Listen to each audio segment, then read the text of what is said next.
الله من الشيطان الرجيم.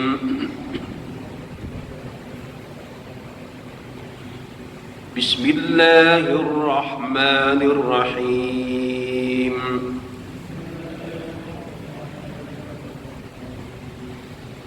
أرأيت الذي يكذب بالدين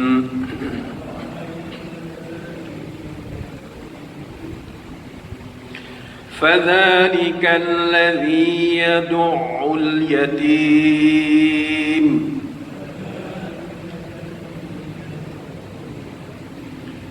ولا يحض على طعام المسكين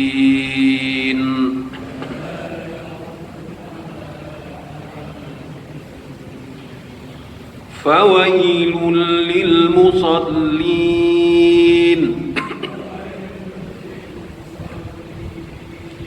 الذين هم عن صلاتهم ساهون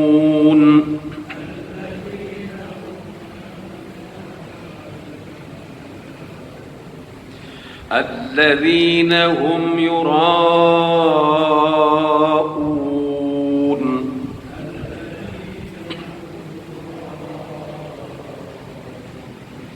ويمنعون الماعون.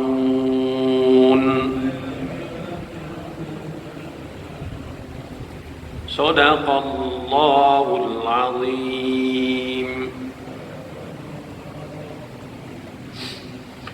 Dengan nama Allah yang Maha Pemurah lagi Maha Penyayang. Tahukah kamu wahai Muhammad akan orang-orang yang mendustakan agama? Mereka itulah orang yang mengherdik anak yatim dan mereka yang tidak membantu untuk memberi makan kepada orang-orang miskin. Maka celakalah orang itu sekalipun menunaikan solat. Orang-orang yang lalai dalam solat-solat mereka dan orang yang berbuat perbuatan riya dan orang yang enggan memberikan sebarang bantuan. Shadaqallahul azim. Seperti mana surah-surah yang diturunkan di Makkah,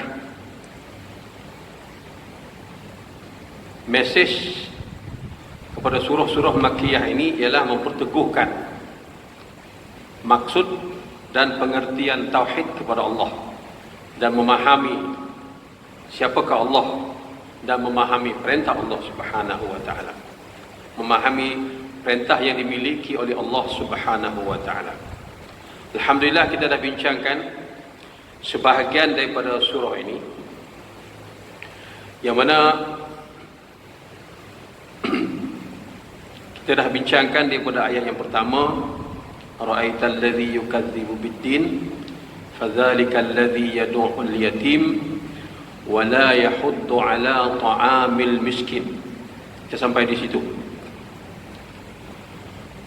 Jelas pada pembicaraan kita pada sesi yang telah lalu, surah ini menjelaskan tentang bentuk dan pattern agama Islam ini. Dia bukan semata-mata mengajak manusia kepada ibadat-ibadat yang bersifat ritual, ibadat-ibadat yang bersifat resmi, tetapi surah ini menjelaskan kepada kita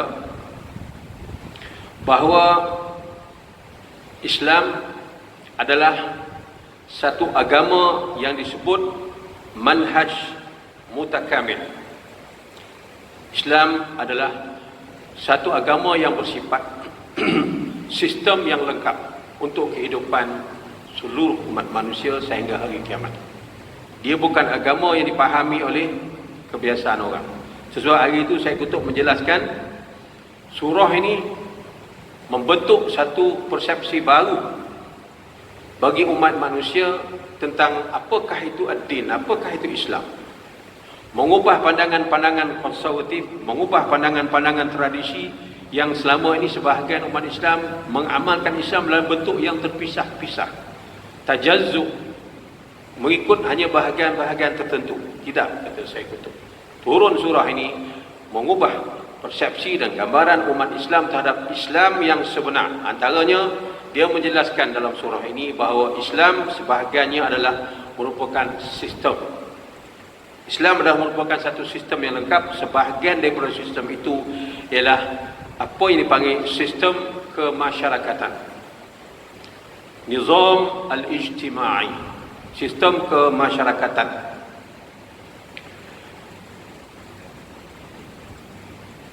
Yang tersimpul dalam hadis ad-din muamalah. Din itu adalah, religion is behavior, ataupun religion is in the treatment of other.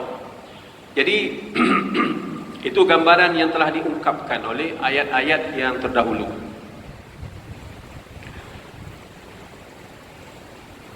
Jadi jelas, kata Imam Muhammad Al-Ghazali,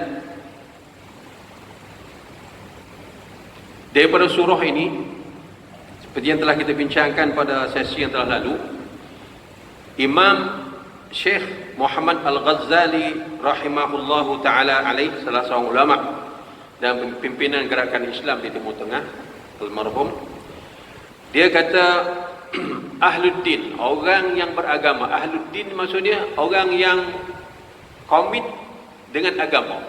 Apa sikap dia? Yata'arrafuna ala hajatil akharin. Orang yang beragama, orang yang memahami agama, orang yang menjunjung agama, dia kata secara otomatik dia akan bersifat progresif untuk ambil tahu, ambil berat persoalan dan keperluan orang lain. Peka kepada keperluan orang lain. Itu sifat din, dia kata. Dan bila peka kepada keperluan orang lain, khususnya saudara-saudara Islam yang ada di sekeliling mereka, apa natijah dia? Wa yusari'una fi qada'iha. Dan mereka akan segera berusaha untuk mengisi keperluan-keperluan dan hajat saudara-saudaranya. Ini sifat ad-din, sifat progresif yang ada dalam agama yang bernama ad-din Islam ini. Mendorong seorang itu bersifat progresif dan dinamik. Kemudian fad-din ma'a dhaif hatta yaqwi. Islam ini bila melihat, umat ini bila melihat di sana ada umat yang lemah, dia akan berusaha untuk memperkokohkan, cari jalan. Atau dia kata ma'al faqir hatta yastaghni. Kalau timbul isu kemiskinan, dia akan berusaha secara kolektif bagaimana membasmi kemiskinan tersebut. Ini nilai agama. Dia bukan agama yang bersifat literal yang dipahami oleh kebanyakan orang, kata Muhammad Ghazali. Wa ma'al yatim hatta yakbar. Melihat isu anak yatim, dia akan berusaha mengatasi isu tersebut, bela anak yatim. Ini sifat Muslim. Wa ma'al haim hatta yastaqir. Berdepan dengan golongan orang-orang yang tidak memiliki apa-apa dalam kehidupan ini, gelandangan dan sebagainya, dia akan berusaha mengatasi isu tersebut. Dan dia kata inilah Islam, hadza huwa din, inilah Islam yang diungkapkan oleh ayat ini yang kita baca pada sesi yang telah lalu. Seterusnya Allah menyebut pada ayat yang berikutnya, fawailul lil musallin. Maka dengan sebab itu, kalau sekiranya orang yang mengaku beragama, mengaku sebagai Muslim, mengaku sebagai beriman, dia tak ada respon kepada masalah umat di sekeliling dia, soal kemiskinan, anak yatim, orang merempat, orang yang tidak bernasib baik, tidak ada perasaan untuk, atau tidak ada inisiatif untuk membela mereka, lalu Allah Subhanahu wa ta'ala menyebut dalam ayat berikutnya, fawailun, celakalah kamu. Fa itu dengan maksud fa'us sababiyah, dengan sebab perbuatan-perbuatan kamu sebelum itu yang disebutkan tadi tidak ambil inisiatif, tidak bertanggungjawab terhadap keadaan umat keliling kamu. Fawailul lil musallin, celakalah kamu. Siapa? Lil musallin, orang-orang yang sudah bersolat, orang-orang yang sudah bersembahyang. Ini Allah nak meningkatkan kualiti solat kita. Apakah hakikat solat? Dia ada kaitan dengan ayat yang sebelum ni. Dia mesti menggesa, menggerakkan. Orang yang solat ni sifat dia progresif, dinamik sebelum yang kita nyatakan sebelum ini.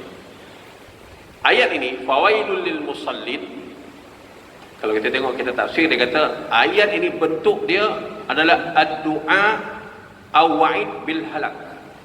Ayat ini nadanya dalam bentuk doa yang Allah sebut wa'id bil halak.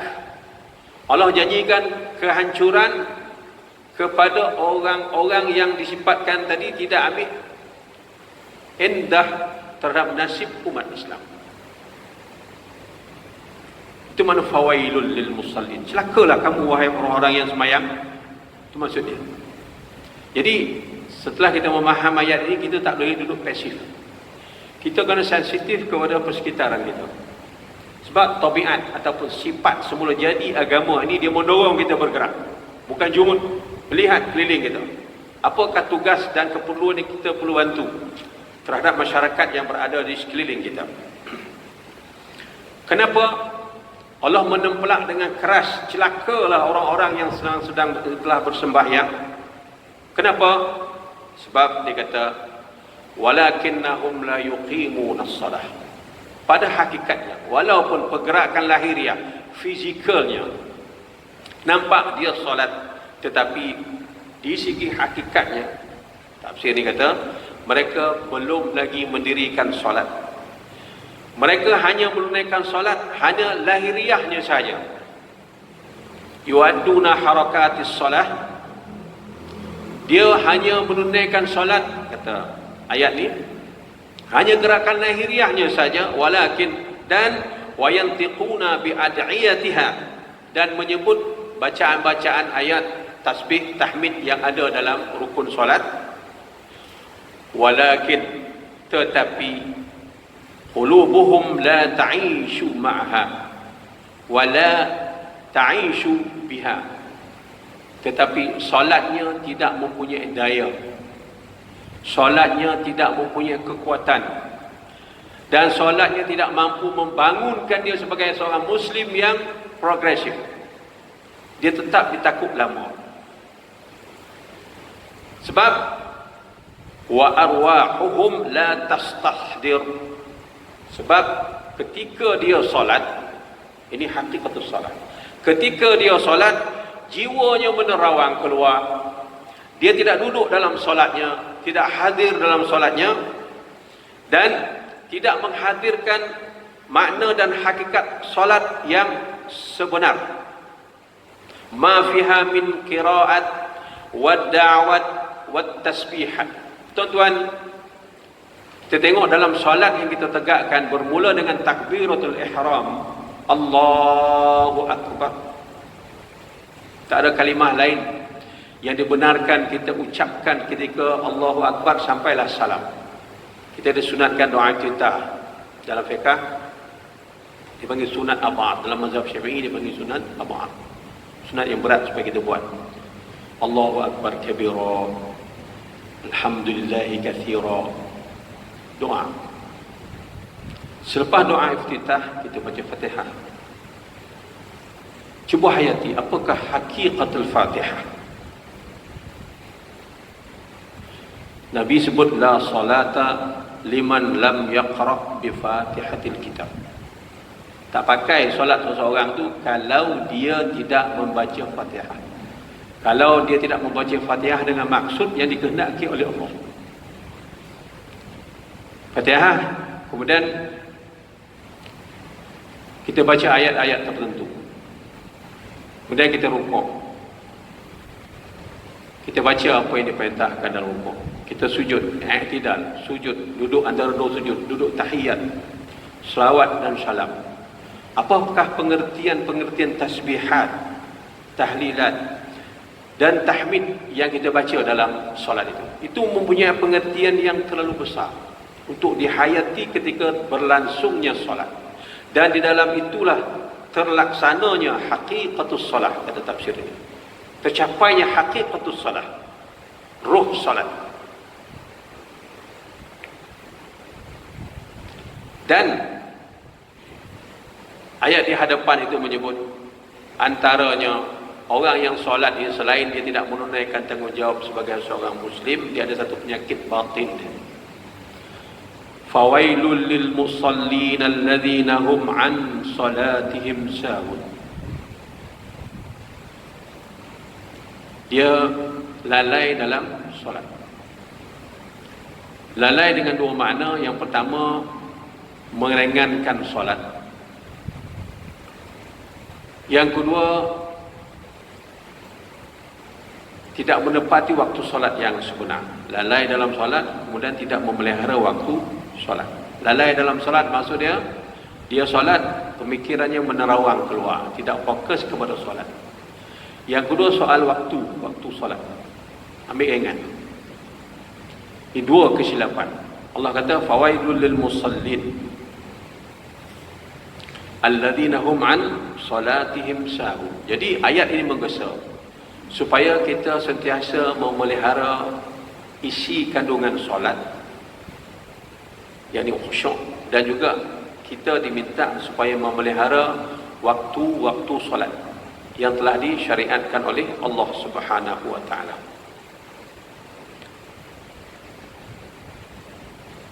Dalam tafsir menyebut sahun tu lalai, artinya lam yuqimuha. Dia tidak benar-benar melaksanakan hakikat solat itu seperti yang dituntut oleh Allah Subhanahu wa taala.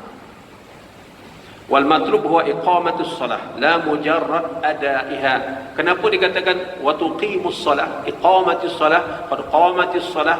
Kenapa guna istilah iqamah? Kalau kita bina bangunan, membina bangunan atau menegakkan bangunan, lahirlah sebuah masjid, boleh semayang bawahnya. Salat, iqamatus salah, membangunkan solat. Membangunkan solat, Allah Subhanahu wa taala menyebut orang yang mendirikan solat secara automatik dia akan menjauhkan diri dia kepada perkara-perkara mungkar dan perbuatan-perbuatan sia-sia.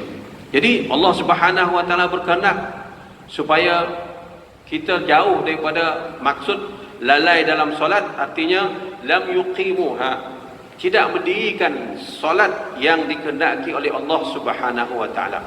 Kita sembahyang, dia kata, bukan semata-mata mujarrad adaiha, bukan semata-mata fizikal yang bergerak tunggang-tunggit dengan salam, bukan semata-mata itu, tetapi hendaklah mengisi pengertian solat yang disebutkan, seperti mana kita mulai dengan takbir tadi, takbiratul ihram, hayati apakah itu takbiratul ihram, doa iftitah dan sampailah kepada salam. Maka itulah hakikat solat yang perlu dihayati ketika menunai dan mendirikan iqamatus salat.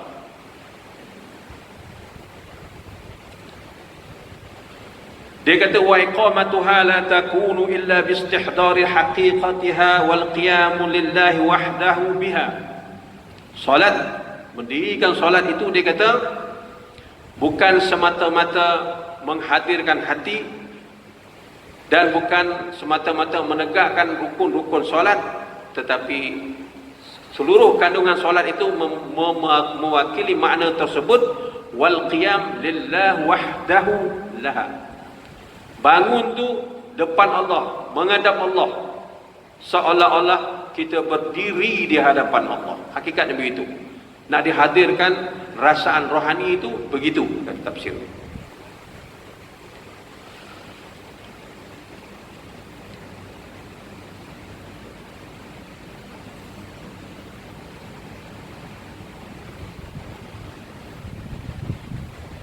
Dalam tafsir Ibnu Katsir, dia menyebut fawailul lil musallin alladzina hum an salatihim sahun. Qala Ibnu Abbas radhiyallahu anhuma wa ghairuh, يعني المنافقين الذين يصلون في العلانية ولا يصلون في السر. Kata Ibnu Abbas radhiyallahu anhuma, ayat ini ditujukan kepada orang-orang yang bersembahyang tetapi jiwa mereka masih ada unsur-unsur munafik, yakni munafiqin. Berat tuan ya. Statement Abdullah bin Abbas ni berat. Dia kata orang yang ditujukan ayat ini ialah orang yang bersembahyang, dah dirikan solat.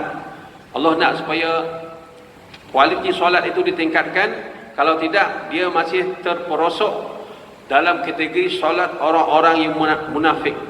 Kenapa? Allazina yusalluna fil alaniyah. Lahiriah nampak semayang, tapi jiwa dia jauh daripada Allah. Batin dia jauh daripada syariat Allah, jauh daripada tuntutan-tuntutan yang Allah perintahkan dia laksanakan, jauh. Lahiriah dia solat, tapi batin dia tidak patuh kepada apa yang telah ditetapkan oleh Allah Subhanahu wa taala. Ini pendapat daripada tafsir daripada Abdullah bin Abbas. Menurut Ibnu Atta radhiyallahu an, maksud an salatihim sahun, mereka itu yang lalai dalam solat mereka, ada beberapa maksud, kata Ibnu Atta. Yang pertama, mereka yang lalai dalam solat ini, maksudnya yang pertama kata Ibnu Atta ialah orang yang selalu melewat dan mentakhirkan solat di hujung waktu. Dah jadi kebiasaan, jadi habit.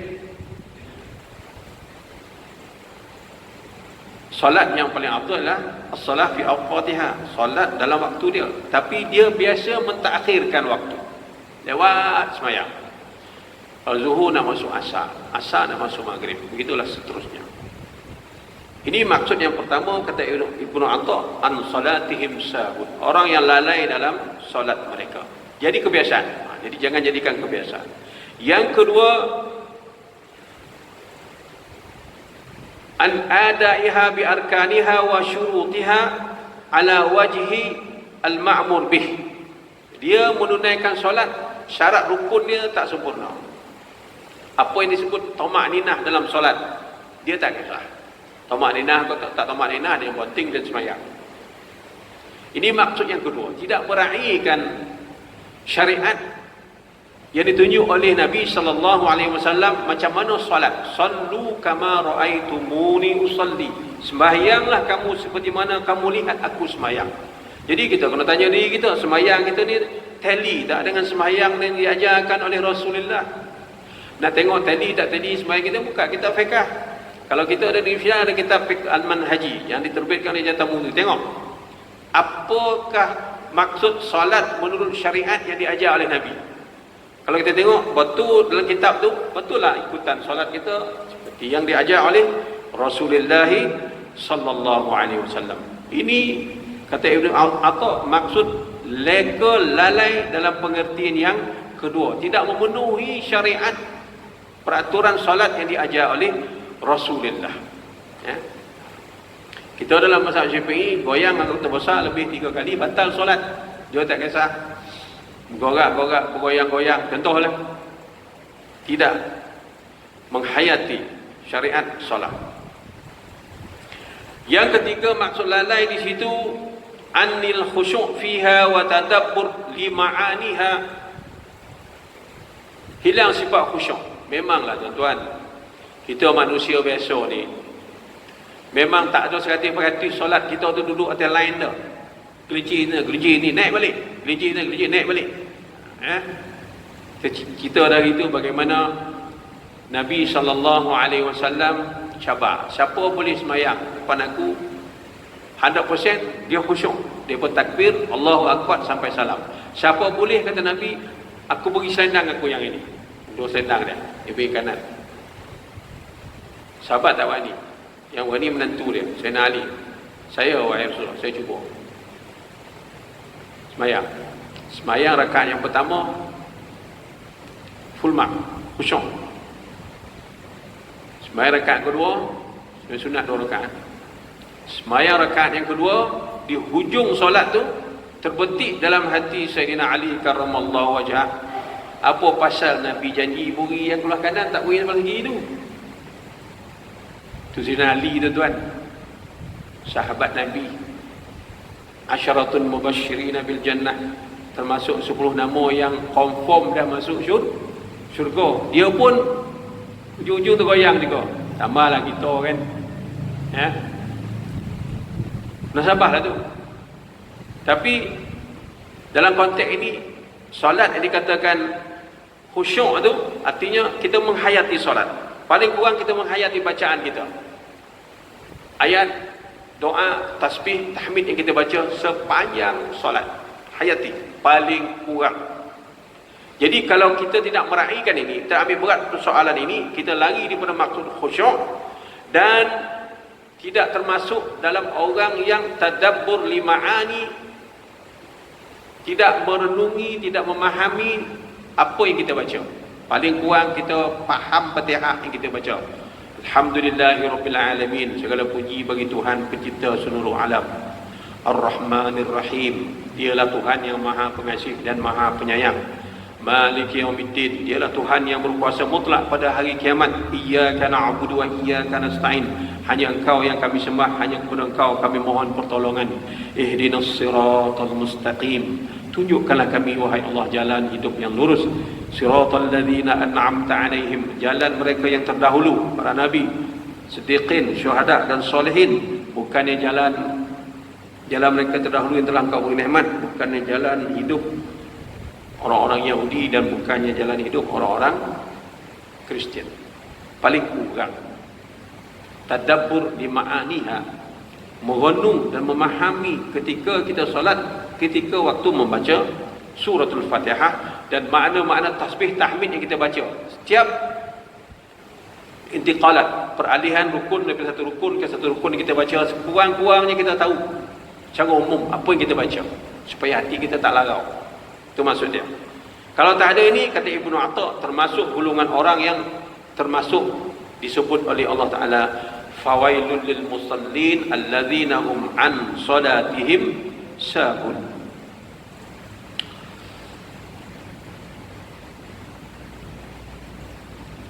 Jadi kata Ibnu Atha, sesiapa yang tiga-tiga ciri ini ketika solat dia berlangsung ada pada dia, wa man ittasafa bi jami'i dzalika faqad tamma nasibuhu minha wa kamula lahu an-nifaq al-amali. Kalaulah, kata Ibnu Atha, ketiga dia solat, ketiga-tiga bentuk kelalaian dalam solat tadi ada, kata Ibnu Atha, confirmlah ayat ini ditujukan kepada dia, kepada siapa? Orang-orang yang ada sifat munafik.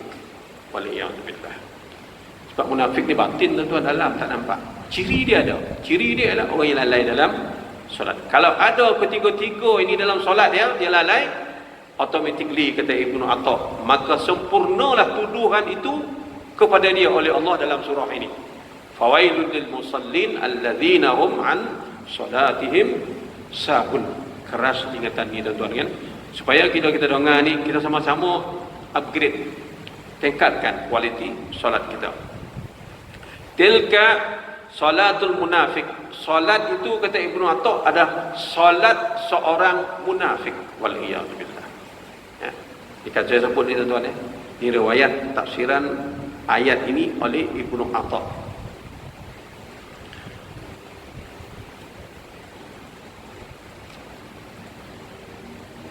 Nabi SAW menyebut bila ketiga-tiga kelalai ini terhimpun dalam mana-mana solat seseorang itu, Nabi SAW dalam satu hadis menyebut, tilka salatul munafik, tilka salatul munafik, tilka salatul munafik. 3 kali Rasulullah ulang.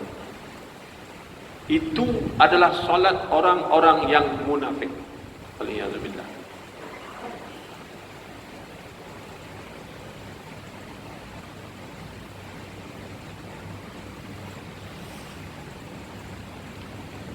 Antaranya yajlisu wa yarqubu syams hatta kanat baina qarnay syaitan qama fanaqira arba'an la yadhkurullaha fiha illa qalila. Dia tunggu waktu sembahyang, dah ujung-ujung seolah-olah waktu baki untuk menunaikan solat tu tinggal antara baina qarnai syaitan, antara dua tanduk syaitan. Dua tanduk syaitan ni tuan-tuan adalah waktu penghujung asar atau subuh. Penghujung asar tu, antara asar ke subuh tu dipanggil baina antara waktu asar nak masuk maghrib tu dipanggil baina qarnai syaitan, di antara dua tanduk syaitan. Itu di antara hikmah kenapa dilarang solat ujung-ujung tu. Atau solat di hujung-hujung tu. Nabi silakan waktu itu adalah waktu antara dua tanduk syaitan. Waktu itu tak elok. Jangan dibiasakan melewat-lewat atau mentaakhirkan solat pada waktu itu. Sebab bila jadi kebiasaan, tiga yang disebut tadi komplit dalam mana-mana solat, Nabi kata itulah solat orang munafik. Dia menunggu-nunggu waktu ujung solat baru semayang. Bila berada di hujung solat, semayang dia, kata Nabi, qama fanaqira arba'an. Naqara apa? Naqira ni apa tuan-tuan?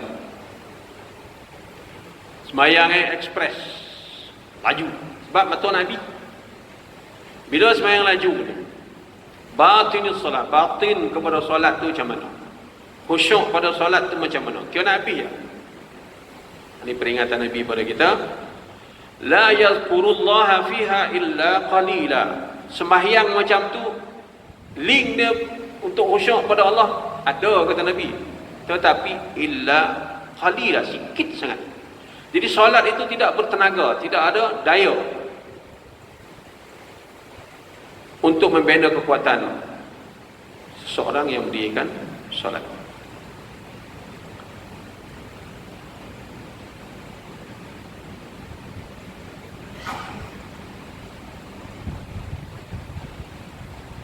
Dan maksud yang disebut di sini antara dua tanduk syaitan masuk hujung-hujung waktu solat dan masuk waktu solat lain ialah waktu solat asar.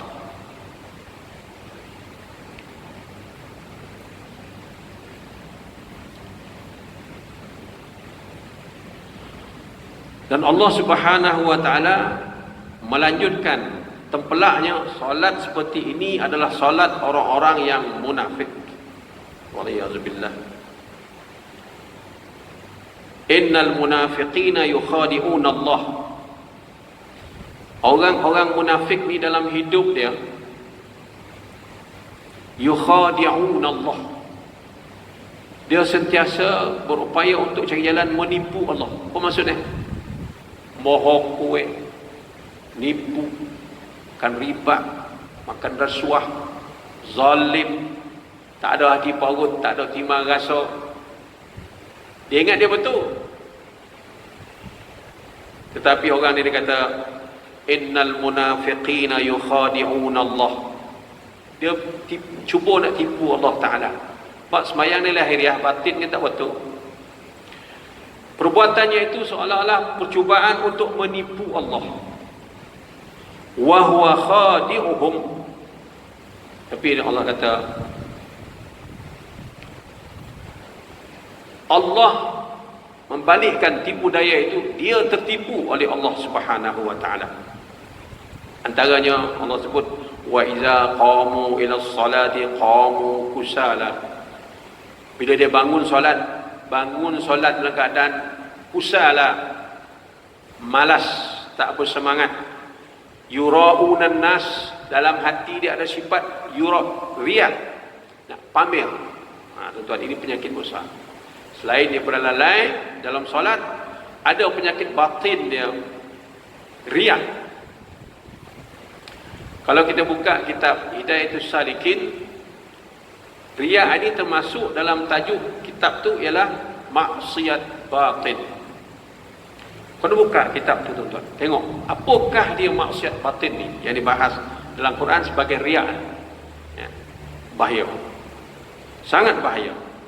Bangun solatnya dalam keadaan tidak bertenaga, malas, kusala, yura'unan nas, dalam hati dia bersarang sifat riak, nak tunjuk ke orang apa yang dia buat. Nak supaya orang tahu kebaikan yang dia buat, ibadat yang dia buat, sedekah yang dia buat, masjid yang dia bina. Apa saja kebaikan dia buat, dia nak orang tahu supaya dia dapat rasa.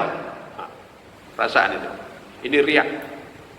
Ramai semayang ada sifat ni. Waliyahzubillah. Mudah-mudahan Allah selamatkan kita.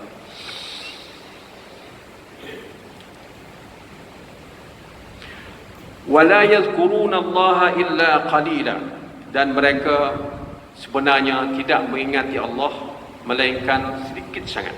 An-Nisa ayat 142. Dalam hadis melanjutkan makna dan ancaman kepada golongan-golongan seperti ini, Nabi sallallahu alaihi wasallam menyebut, "Inna fi jahannam lawadiyan tasta'idhu min zalikal wadi fi kulli yawm 400 marrah." Dia kata dalam neraka Jahannam itu ada suatu lopak wadi yang mana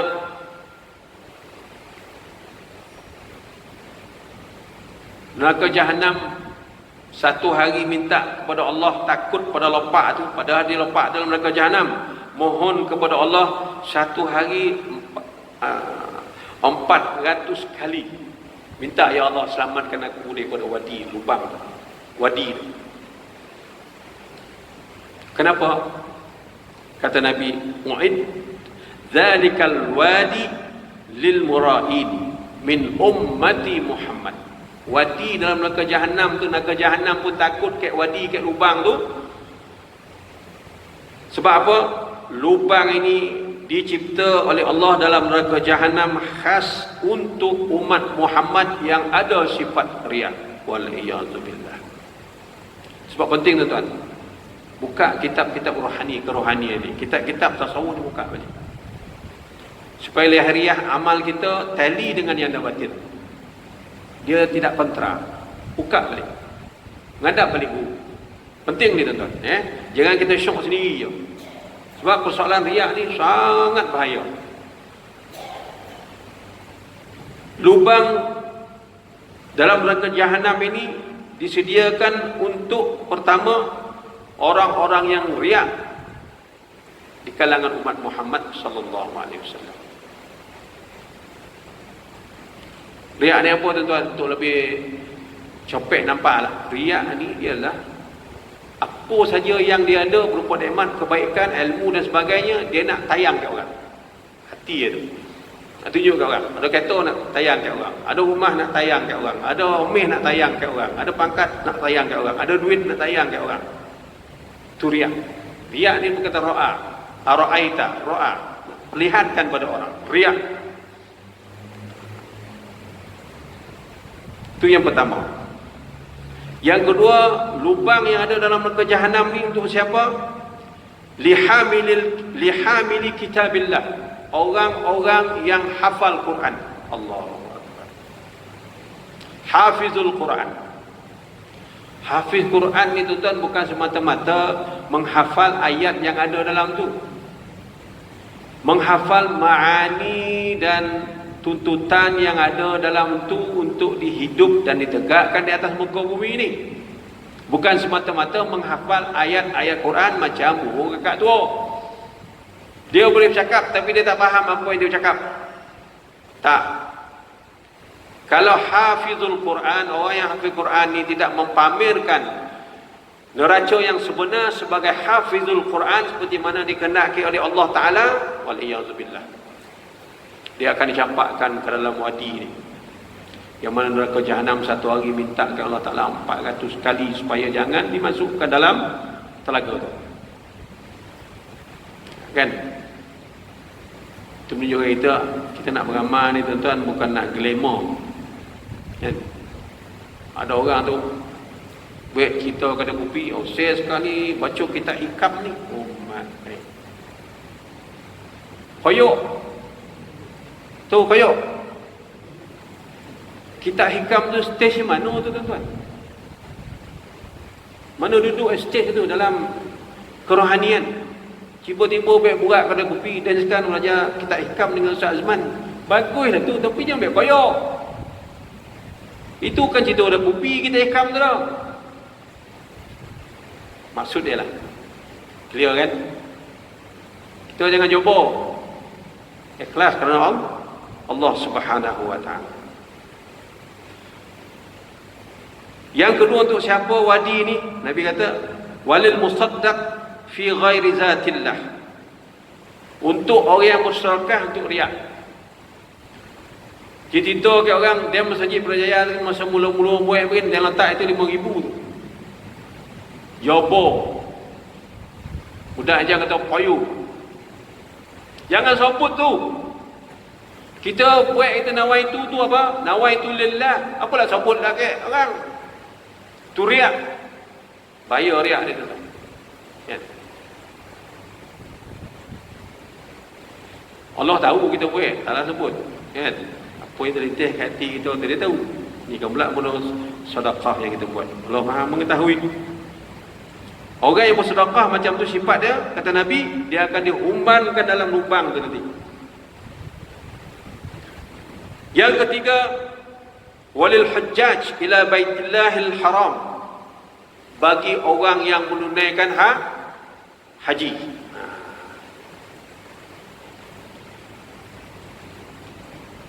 Dia balik pada Mekah, apa pandangan tak elok, pandangan tak sesuai kat dia, balik buat cerita pada kopi. Dia dari itu dan tubing ni keru tu orang, dia langkah-langkah kepala dia. Contohlah. Di Mekah tu Cina pun letak sendiri macam tu ni. Simpanlah sebagai khazanah kita. Kalau nak uji kita. Ya. Itu satu bab. Pergi haji dengan niat untuk melancong. Nabi kata akhir zaman nanti orang pergi haji ni dengan tujuan melancong. Berapa lama-lama? 10 hari tu pun lama dah. Panis punggung duduk lama-lama sana. Allahu Akbar. Ya. Haji ni tuan-tuan, takmilah di arkanil Islam. Haji ni pelengkap kepada rukun Islam yang 5. Jadi usaha pergi Mekah tu melengkapkan rukun yang 5 ni. Baru sempurna kita punya pengakuan kita sebagai Muslim tu. Menunaikan haji ke Baitullahil Haram. Dan cakap ni 3 kali dah pergi. Oh, cerita korang kan. Riak. Saya tak boleh ikut apa ni muasasah ni. 3 kali tu saya ikut package. Oh, kan. Koyok kan. Biasa saya ambil yang package diamond lah, yang 70,000 tu. Oh, very hebat. Untuk apa tuan-tuan? Ngaji. Jangan beribadat ikut orang. Saya nak pergi Mekah ni, saya tak nak duduk jauh-jauh dah. Allahu Akbar. Haji ni tuan, masyakkah. Haji ni tuan-tuan, masyakkah. Masyakkah ni apa? Beban. Menanggung beban panik, beban sosak, beban berjalan, beban sakit. Harum tu. Ini nak relax. Niat daripada awal nak pergi Mekah nak relax. La ilaha illallah. Mana mujahadah? Harta yang dia buat untuk pergi Mekah tu, harta yang syubhat, sumber dia tak bersih, masuk dalam ni. Orang-orang yang menunaikan haji, kata Nabi, dalam keadaan begitu nak tunjuk ke orang kehebatan dia pergi Mekah, orang ni Nabi kata dia akan dicampakkan ke dalam lubang neraka tadi. Waliyazubillah. Nah, hati-hati. Dan yang terakhir, lubang ni, osis ni dalam neraka jahanam ni untuk siapa? Untuk Muhammad. Walil kharij fi sabilillah. Orang yang berjuang fi sabilillah. Sebab apa? Akhirat besok akan ditampilkan 3 jenis manusia. Ahli ulama, ahli ibadah, dan juga orang yang mati syahid. Dia ditanya salah seorang, antara dia apa tujuan kau pergi perang? Untuk li'a'la kalimatillah, untuk menegakkan hukum Allah. Allah kata, kazzabta, kau bohong. Kau pergi berjuang meminggul senjata untuk dapat pujian manusia, untuk orang cakap kau ni pejuang, orang ni hebat, bukan kerana aku. Allah Ta'ala kata kau tak layak untuk syurga kau, pergi masuk neraka. Syairul ibadat, semua konteks ibadat kita tuan-tuan kena pastikan sifat riak ini jangan menyusup sama. Nak mengelakkan daripada sifat riak ini, kena tahu riak tu apa, macam mana dia duduk kat mana, macam mana dia timbul, dan macam mana untuk elaj mengubati sifat riak ni. Ilmu kena belajar. Alladzina hum an salatihim sahun alladzina hum yura'una.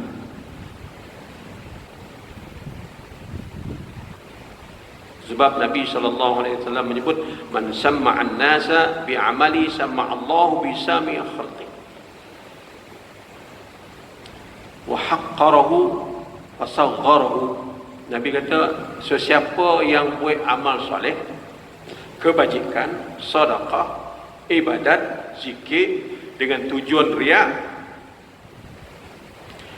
Allah akan announce di akhirat besok di padang mahsyar, yang simpulannya Ahmad bin Ali dia buat semayang tahajud bagi cerita kat orang, dia bersedekah nak riak kat orang, dia berzikir riak kat orang, dia sujud lama-lama dalam masjid nak riak kat orang. Tuan-tuan semua, kata Allah Ta'ala, hari ni aku tak beri satu sen pun apa-apa kat dia, sebagai balasan dia minta kepada Tuhan yang dia nak tunjuk itu untuk dia riak tu. Minta ya, biar dia minta kat Tuhan dia. Allah sifatkan riak ni tuan-tuan sebagai Tuhan.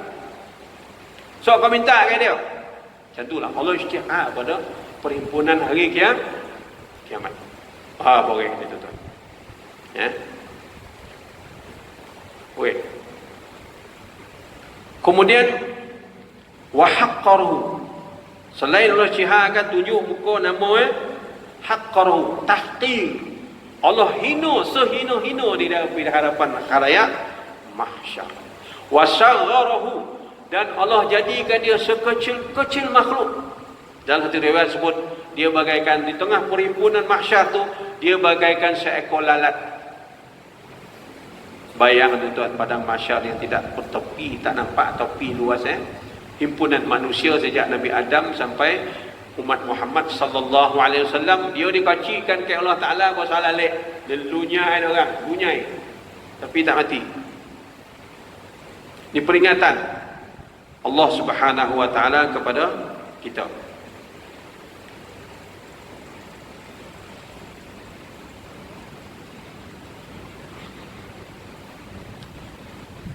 Dalam satu riwayat, ibadat ni solat tuan-tuan, ibunya ialah solat. Sebab disebut dalam ni solat, mewakili semua ibadat yang lain. Riwayat Ibnu Atha, ditanya kepada Ibnu Atha rahimahullahu ta'ala alaihi, orang tanya dia, Ibnu Atha, ya Syekh, mas salat? Tuan, solat ni apa nama Orang tanya kat dia. Faqal, dia menjawab, as-salah al-ittisalu billah min haitsu la ya'lamu illa Allah. Salat ini, kata Ibnu Atha, ialah ketika mana kamu berhubungan dengan Allah. Kita kena faham tuan-tuan, bila sebut salat, ibu segala ibadat, seluruh ibadat itu maksudnya. Ialah ketika kamu melaksanakan ibadat salat dan seumpamanya, ketika itu kamu berhubung dengan Allah, la ya'lamu illallah. Ketika itu tak ada yang tahu hubungan ibadat yang kamu buat itu, melainkan hanya kamu dengan Allah saja. Ini rahsia tuan-tuan. Ibadat kita ni rahsia antara kita dengan Allah. Jangan tunjuk-tunjuk kat orang. Itu Ibnu Atha. Solat ini adalah rahsia antara kamu dengan Allah, tak ada orang lain tahu. Dan ibadat-ibadat lain yang lain pun macam tu, tak ada orang yang tahu, hanya Allah yang tahu.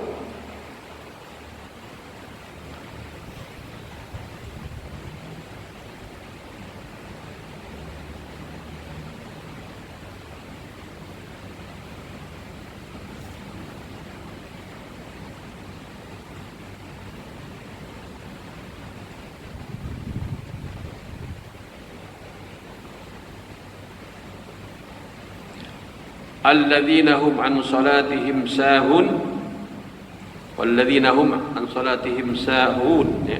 Mereka lalai dalam solat mereka dan sifat riaknya berserta, wa yamna'unal ma'un. Solat ini tuan-tuan, maksud dan inti solat,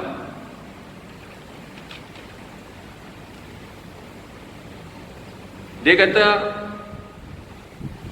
solat ni inti dia, fa mawaqitus salah murtabitah bi harakati syams. Ini satu pendedahan. Dia kata waktu-waktu solat yang ditetapkan oleh Allah Subhanahu wa taala, dia berkaitan dengan pergerakan masa matahari dan bulan. Tengok tuan-tuan, ibadat ni tuan-tuan, seluruh makhluk ni beribadat, dia ada kaitan antara satu sama lain. Contoh dia tuan-tuan, azan. Selain pada solat, azan. Azan ni tuan-tuan, azan yang sempurna lebih kurang 4 minit. 4 minit, hemisfera ni berpusing, globe bumi. Setiap 4 minit di seluruh pelosok bumi akan melalui proses azan. Ya. Tengok tuan-tuan, aturan Allah Subhanahu wa taala memfahamikan kita apa hubungan solat ini dengan alam, apa hubungan time solat ini dengan matahari dan bulan, ada kaitan. Sebab dia sama-sama ibadur rahman, hamba kepada Allah,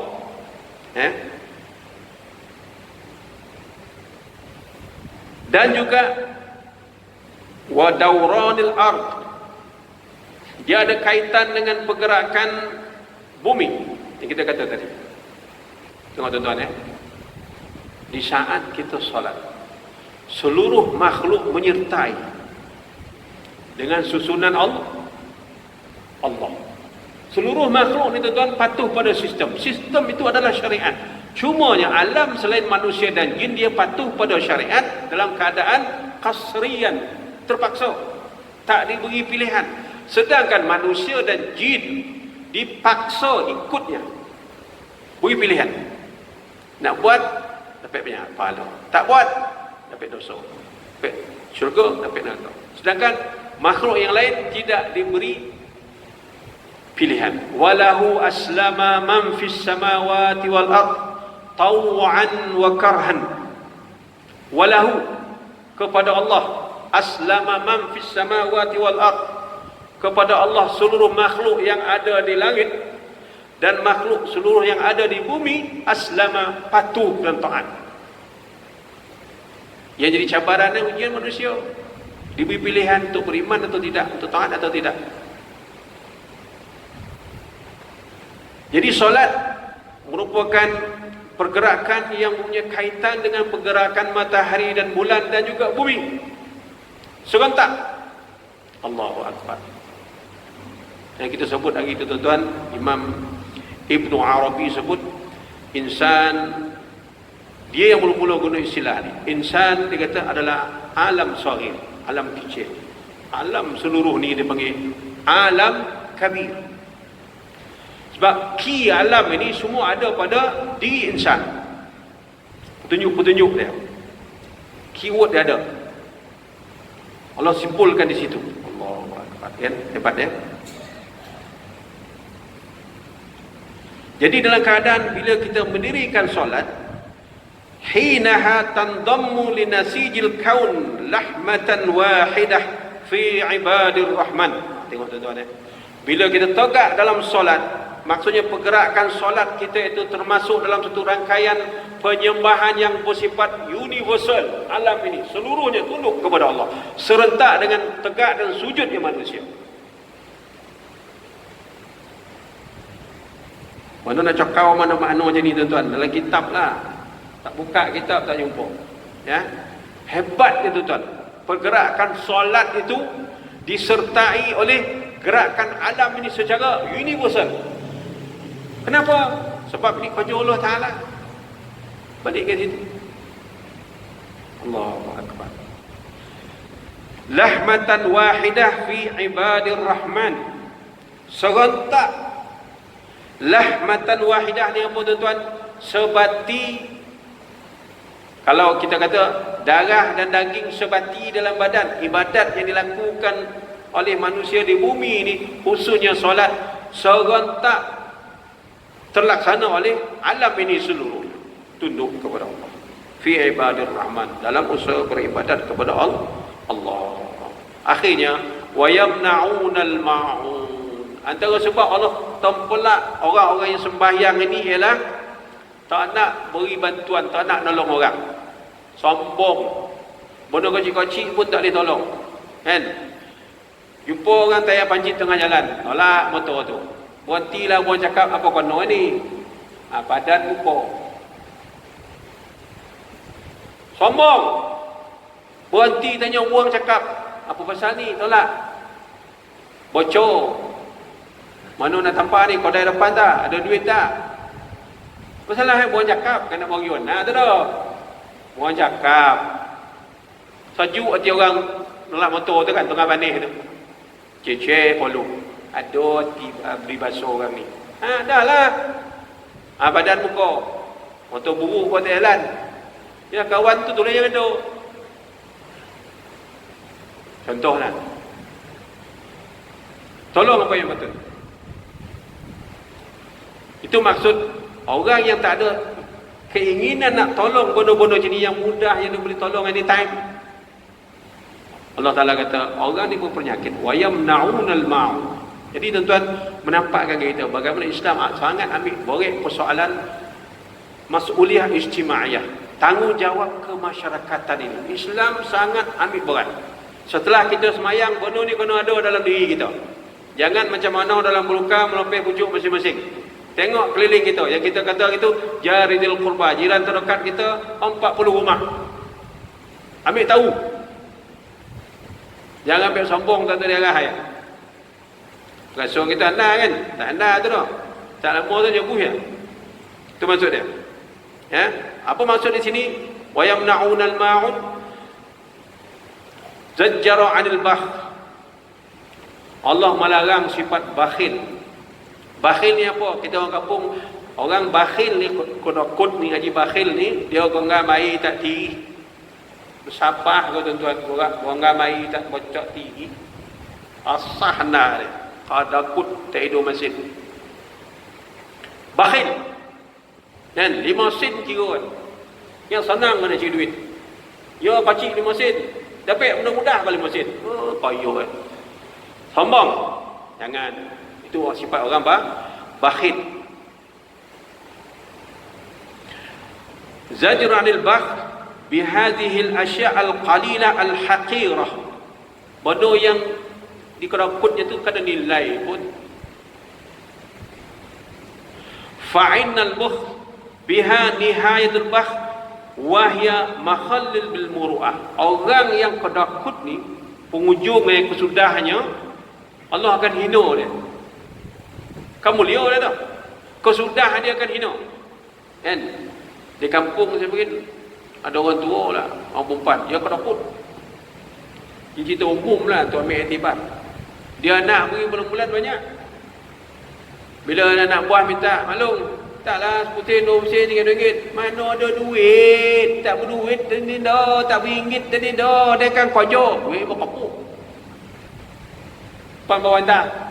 Dah mati pun tahu duit dia bawah tak? Bertimbun-timbun duit dia. Bila dimintakan anak cucu, mana warna duit? Mana malung ada duit? Malung naikkan kojok. Mengharapkan, perumpamaan disebutkan apa? Mengharapkan air ampun menitik. Mak payah joki eh. Duit dia bertimbun-timbun, kadakut. Bakhil. Apa ujung dia sifat ni? Wahya makhallil bil muru'ah. Allah akan hina dia. Allah dah sampai dah mati lama sebut dia. Malu kau tu bagi nak sah baki. Dah mati dia tu. Atas tu tidak ni deging dalam tanah tu. Dah berpuluh tahun. Siapa dia orang tu? Nak tengok pada aku tengok malung orang. Siapa dia kali? Allahu Akbar kan. Nak tengok bakhil, tengok Haji Bakhil. Rupa ke perjayaan dia Haji Bakhil rupa. Kan? Jangan. Itu maksudnya. Okey. Jadi berikan bantuan sekadar yang kita mampu. Boleh tolong, kita tolong. Kalau tak termasuk dalam tempelakan Allah, wa yamna'unal ma'un. Tak mau menghulurkan bantuan yang dia mampu bagi, kan? Kalau di kampung nak pinjam parang, berilah. Nak pinjam kapak, beri. Nak pinjam timba, beri. Kan yang tak pulang balik. Berkobarlah macam tu. Jangan kau punya pula barang tu kan. Pulang balik. Macam itulah. Ada jenis orang pinjam macam kolik. Pinjam punya aja. Ada juga jenis fashion macam tu. Kau nak kobar ke dia. Kan pulang balik. Ni dia punya ke kau punya. Dia boleh pinjam ni. Beri pinjam. Beri tolong. Itu maksud dia. Jangan termasuk dalam tempelakan Allah. Wa yamna'unal ma'un. Okay. Habis surah tu. Jadi kesimpulan pada surah ni. Allah nak orang yang beriman. Orang yang beribadah kepada Allah. Orang yang mendirikan solat. Dia dalam masa yang sama serentak dengan itu mempunyai tanggungjawab sosial kepada saudara-saudara dia ada di sekeliling. Hulurkan pertolongan, bantuan dan yang sewajar yang sepatutnya kita beri. Pastikan simpati pada orang susah, orang yang memerlukan. Bangun segera sebab besar pahala dan ganjarannya. Jadi pengajaran daripada surah ini min fawaid hadhihi surah. Antara pengajaran daripada surah ini ialah Allah menggalakkan supaya kita berusaha untuk beri makan tolong anak-anak yatim. Nabi SAW menyebut dalam hadis, ana wa kafidul yatim fil jannah hakadha wa qala bi asbi'aish as-sababah wal usta. Nabi kata aku dengan anak yatim di syurga macam ni. Ngam. Jadi macam itulah kasih aku ke anak yatim. Kalau kau benci ke anak yatim, dan benci ke kau. Maksudnya kena kasih pada anak yatim. Yang kedua, al-has ala ada'i salat. Allah menuntut supaya kita menunaikan waktu solat, menunaikan ibadat solat pada waktunya. Inna salata kanat 'alal mu'minina kitaban mawquta. An-Nisa ayat 103. Sesungguhnya solat itu kata Allah Taala telah ditetapkan waktunya. Daripada Abdullah bin Mas'ud radhiyallahu an menjelaskan hakikat ini, sa'altun Nabi sallallahu alaihi wasallam. Abdullah bin Mas'ud tanya ke Nabi, ya Rasulullah, ayyul a'mal ahabbu ila Allah? Wahai Rasulullah, apakah amal yang paling disukai oleh Allah? Jawab Nabi, qala as-salatu ala waqtiha. Ibadat yang paling afdal kata Nabi ialah sembahyang pada waktunya. Hadis riwayat isnadu hasan. Yang ketiga, Allah dalam surah ini menggalakkan untuk melakukan amal ma'ruf. Apa dia amal ma'ruf? Bazlil amwal. Menggunakan kekuatan harta untuk buat kebaikan. Menggunakan kekuatan harta untuk melaksanakan kebaikan.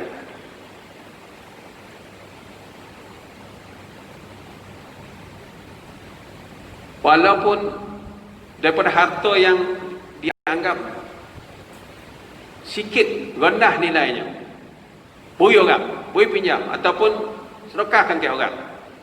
Seperti mana kita sebut tadi, kalau di kampung parang, cangkuk, kalau di sini itulah keperluan semasa, mudah yang kita boleh bantu jiran kita, bantu. Nabi SAW menyebut arba'una khaslah a'lahunna manihatul uns. Ma min 'amil ya'malu bi khaslatu minha raja'a thawabaha wa tasdiqu maw'uduha illa adakhalallahu bihal jannah. Nabi kata ada 40 amal yang di sisi Allah sangat tinggi. Antaranya manihatul uns. Manihah uns, satu kiasan daripada Allah Subhanahu wa taala. Apa dia manihah? Manihatul uns, kita dengan saudara Islam kita, antaranya manihatul uns ni ialah raddus salam. Di sisi Allah besar pahala. Assalamualaikum, kita jawab waalaikumsalam. Jawab betul-betul waalaikumsalam. Wassalam. Kan? Tahiyat tidak, tawadhu tidak sebut ni. Waalaikumsalam. Jawab betul-betul. Ataupun tashmitul atas. Jawab orang bersin. Itu masuk dalam wayamnaunal ma'un. Allah galakkan kita tolong. Tolong dia tu doa tu. Orang bersin dia kena sebut alhamdulillah. Kita jawab yarhamukumullah. Semoga kau dirahmati oleh Allah. Kan doa tu yarhamukumullah. Orang tu jawab balik, yahdini wa yahdikumullah. Moga-moga Allah beri hidayah ke aku dan Allah beri hidayah ke kau. Jawab tashmitul atis. Nampak ringan, tapi ini satu syariat. Bila sebut syariat, ahabbu ilallah, Allah suka, kita buat. Itu termasuk dalam pengertian galakan melakukan perbuatan amal soleh. Antaranya ni imatatul azza 'anil tariq, buang benda-benda yang menyakiti di jalan, campakkan ke tepi kalau sekiranya ada di tengah jalan, supaya orang tak tercedera. Antaranya lagi ialah apa saja perbuatan-perbuatan seumpama itu yang boleh hasilnya dimanfaatkan oleh orang lain. Yang keempat, pengajaran daripada surah ini ialah Allah Subhanahu wa taala menuntut supaya bila kita beramal, naklah melaksanakan amal itu dengan niat yang benar-benar ikhlas. Oleh kerana itu Allah Subhanahu wa taala dalam surah ini memberi ancaman yang sangat keras kepada orang-orang yang melakukan amal untuk tujuan riak, sum'ah ataupun untuk ujub. Oleh kerana itu Allah beri tunjuk aja bagaimana dikatakan amal yang bersifat ikhlas. وَيُطْعِمُونَ الطَّعَامَ عَلَى حُبِّهِ مِسْكِينًا وَيَتِيمًا وَأَسِيرًا إِنَّمَا نُطْعِمُكُمْ لِوَجْهِ اللَّهِ لَا نُرِيدُ مِنْكُمْ جَزَاءً وَلَا شُكُورًا. Suratul Insan. Allah menyebut sifat orang yang ikhlas ni, antaranya ialah dia beri orang makan. Beri makan orang ni, apa contoh tuan-tuan? Ala hubbih. Kalau kita makan buah anggur sedap, buah anggur biru yang tak ada biji tu, nak sedekah buah anggur yang biji yang macam tu, jangan buah anggur yang kocut-kocut tu. Dah tak habis dalam freeze tu, dah kodut-kodut, dah kocut-kocut, sedekah ni ke orang, akal cemburuh. Wa yut'imuna at-ta'ama 'ala hubbih. Beri sedekah orang makan, beri yang terbaik. Mana yang kita paling sedap tu? Sedekah yang itu. Pakaian punya tu dah season, dah lunyai, beringat nak sedekah. Sedekah yang elok-elok tu beli dekat Maidin lah sepasang. Alah, baju Melayu sepasang RM45. Pokok sebulan berapa? Kalau dalam hill tu kotak RM70 kali 30 berapa tu? Itu semua bakar diri, bakar jantung, bakar dada. Sudah semput, expired, habis. Kan? Hari raya sedekah baju Kek Maidin tu RM40, RM50 sepasang. Besar tu. Allahu Akbar. Allah Subhanahu wa taala nak pengajaran keempat ni kita buat ikhlas. Kalau beri yut'imuna ta'ama 'ala hubbih. Makanan nak beri makan, makanan yang terbaik yang kita hormat. Kepada siapa? Miskinan. Kepada orang miskin. Dia tak pernah rasa Kentucky Fried Chicken, kan? Kedapih pun gulai ayam pencen. Ayam pencen kan murah, sekor RM9. Ayam pencen tu tentu ayam tolu. Saya ada nak buah, saya konjur dekat farm apa ni, Charon Pork Hen ni, Thailand punya dekat Gomau tu.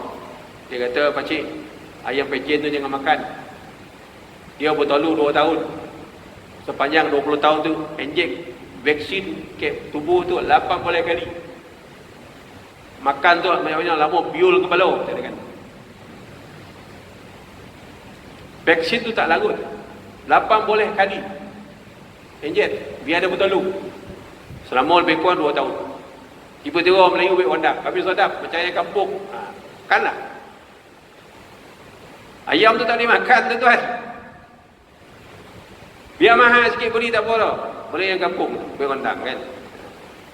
Elok daging kojal, tak baca vaksin dalam tu kan. Pergi sedekah yang elok. Jangan sedekah bodoh yang dah kita tak boleh nak makan. Kepada orang miskin, kepada anak yatim, dan kepada asyira, orang yang ditawan. Dan tujuan bagi itu, innama nut'imukum liwajhillah, bagi kerana betul-betul kerana Allah, la nuridu minkum jazaa'an wala syukura. Saya tak nak apa-apa balasan dan walaupun ucapan terima kasih, tak payah. Satulah ikhlas. Tak ada kepentingan apa-apa. Lillahi ta'ala, wala jazaa'an wala syukura. Tak nak minta apa-apa balasan dan tidak mengharapkan walaupun ucapan terima kasih. Itu ikhlas. Yang kelima, yang keempat itu dia. Jadi tuan-tuan, puan-puan yang dirahmati Allah Subhanahu wa taala, oleh kerana itu 4 pengajaran daripada surah ini menjelaskan kepada kita betapa pentingnya kita memahami surah ini. Bila kita baca, kita kena beramal. Amal yang dituntut seperti mana yang dijelaskan tadi. Akhirnya tuan-tuan, kisah salah seorang daripada orang kaya di Kuwait, nama dia tidak sebut lagi tu, Dr. Abdul Rahman Samir. Dia ni surgeon pakar bedah. Dia mengislamkan, dia pergi duduk di Afrika menggunakan kekuatan harta dia. Dia mengislamkan orang Afrika selama 10 juta orang di tangan dia dan anak isteri dia. 10 juta. Dia menggali 5,500 buah gerigi untuk orang Afrika. 5,500 gerigi. Bayangkan tu, apa kos. Dan mendidik, dia proses melahirkan pendakwah seramai 4,000 orang dari madrasah di Afrika. 4,000 orang. Dan dia membina di Afrika sepanjang dia hidup di sana 3 buah universiti. Dia kata tercabar tu, tak apa kita buat menyahut seruan ayat ni. Kemudian yang terakhir, dia menanggung kehidupan puluhan ribu anak-anak yatim Afrika. Cerita dia keluar tuan-tuan bila dia meninggal 5 tahun lepas. Bila dia meninggal baru tersebar begitu. Orang tak tahu. Itu sifat amal soleh tuan-tuan, lahir daripada semangat surah ini. Supaya yang kita buat itu benar-benar ikhlas kepada Allah Subhanahu wa taala, tidak mengharapkan apa-apa ganjaran daripada makhluk. Ini sifat mukmin yang soleh, yang mendirikan solat, yang mendirikan ibadah kepada Allah. Kualiti insannya sangat luar biasa. Jadi ini kita harapkan kita sembahyang tunggang-tunggil kat masjid ni tuan-tuan, ada tak nilai ni? Lahir tak nilai ni? Itu maksudnya. Kerana scan dalam diri kita. Introspeksi dalam diri kita. Ada tak pangai ni? Ada tak nilai ni dalam hati kita? Sebab ini nilai orang-orang yang solat. Kalau tak, dia ditempelak oleh Allah Subhanahu wa taala dengan ancaman-ancaman tadi. Wallahu a'lam bishawab. Mudah-mudahan kita dapat sedikit pengetahuan untuk kita sama-sama memahami dan sama-sama beramal.